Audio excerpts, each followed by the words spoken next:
Chora comigo, bebê. Eu sou o Ariel, o cara que não oferece consolo, mas sim lágrimas. Prepara o lencinho e vem comigo para a nossa noite da alma. Como eu tô poético. E que bom, porque o vídeo de hoje é poesia pura. Você sabe que eu já tive uma tentativa de ter meu próprio canal para compor meu sarau particular na internet. Não deu certo, ninguém entendia um verso dos meus poemas. É a vida. Mas muitas imagens poéticas ficaram guardadas no meu coração. E uma delas foi visualizar um arco-íris na noite. Para mim, fazia todo o sentido. Surreal ou não, eu descobri que isso existe na realidade e é um fenômeno muito raro chamado Moonbow.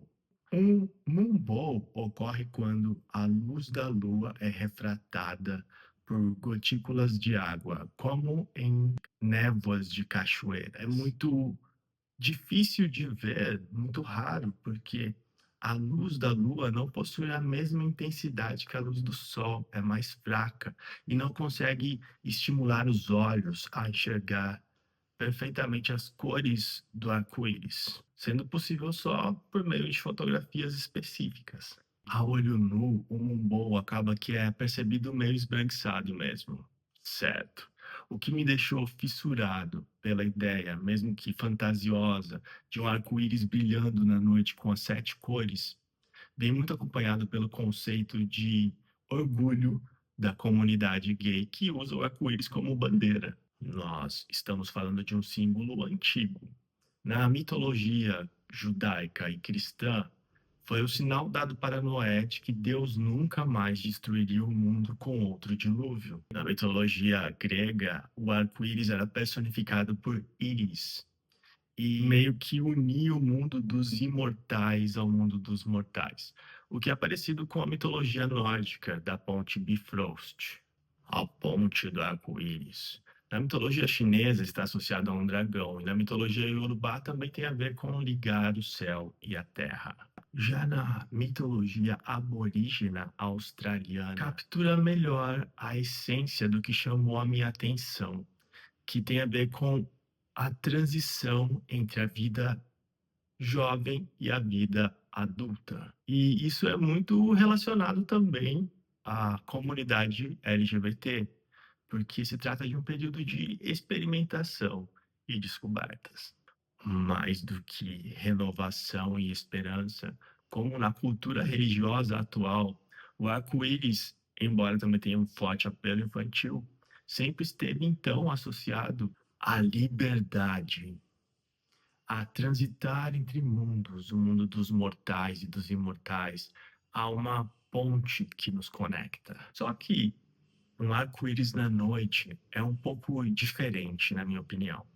Antes de explorar o que eu quero dizer com isso, vamos entender melhor o que é liberdade.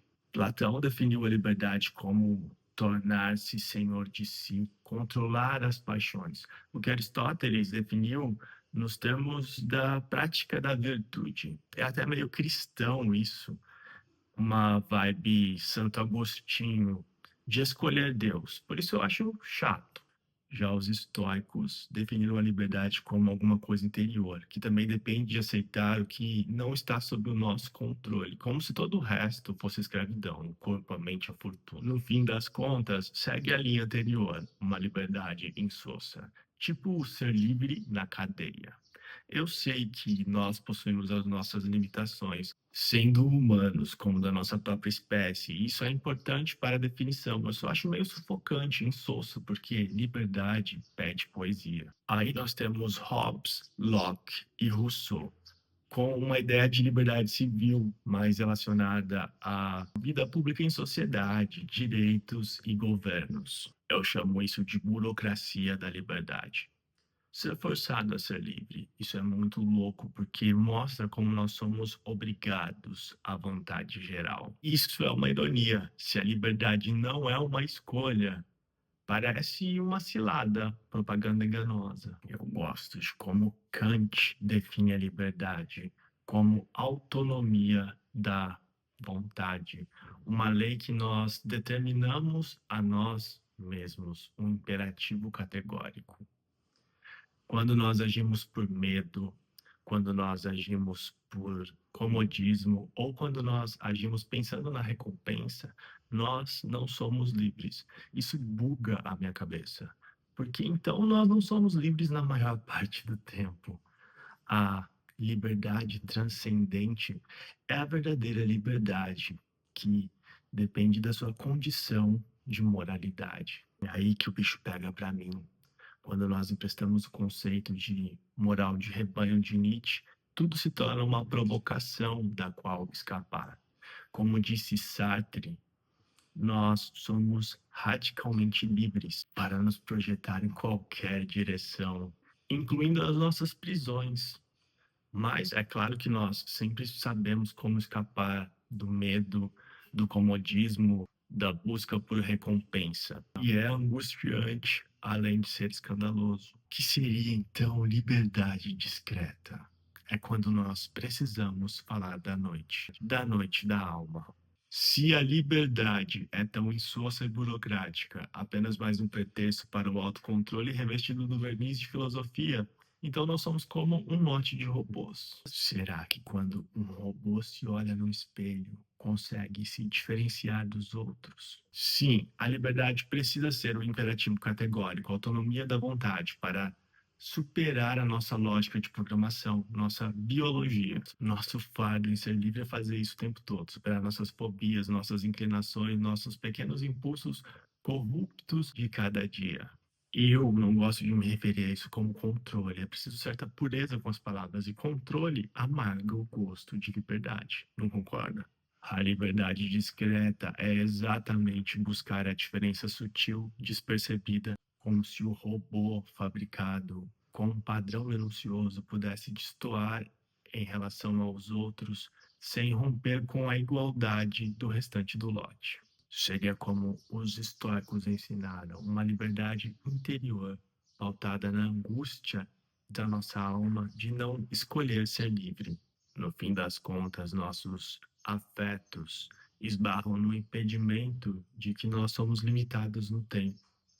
Nós não podemos mudar o tempo todo.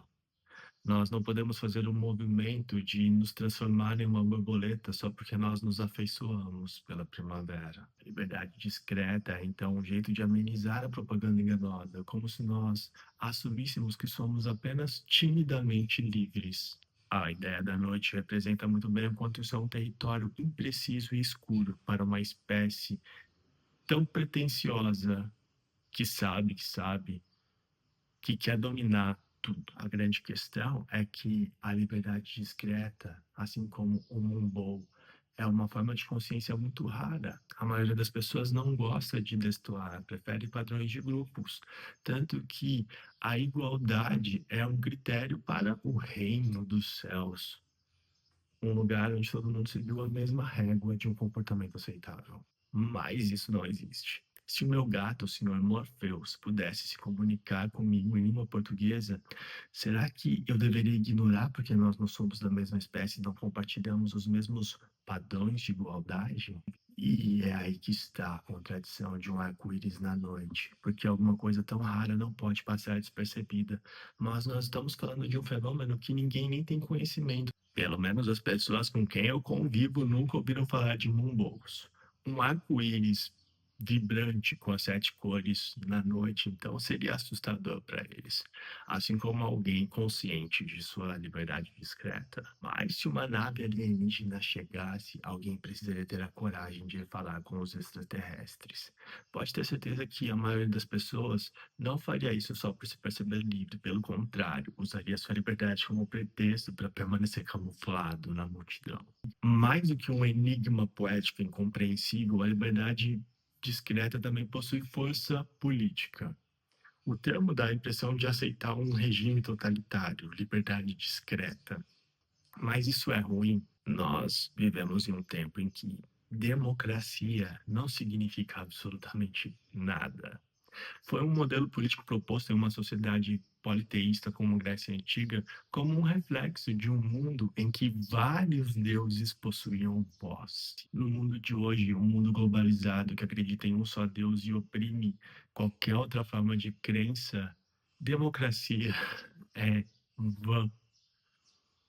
É hipocrisia dizer que a democracia nos dá voz, que as minorias têm lugar nisso. Nós vivemos uma guerra cultural constante, melhor dizendo. Eu não sou contra o capitalismo, não confunda. De qualquer forma, liberdade discreta é um conceito fundamental na minha vida, principalmente porque eu apoio a diversidade sexual e não gosto da ideia de ser rotulado como bissexual ou gay só por causa do meu comportamento. Sendo um humano, eu compreendo que me olhar no espelho e me ver semelhante ainda possui valor. Você já conhecia um Mumbo? Conta pra mim nos comentários. Vá pelo prazer.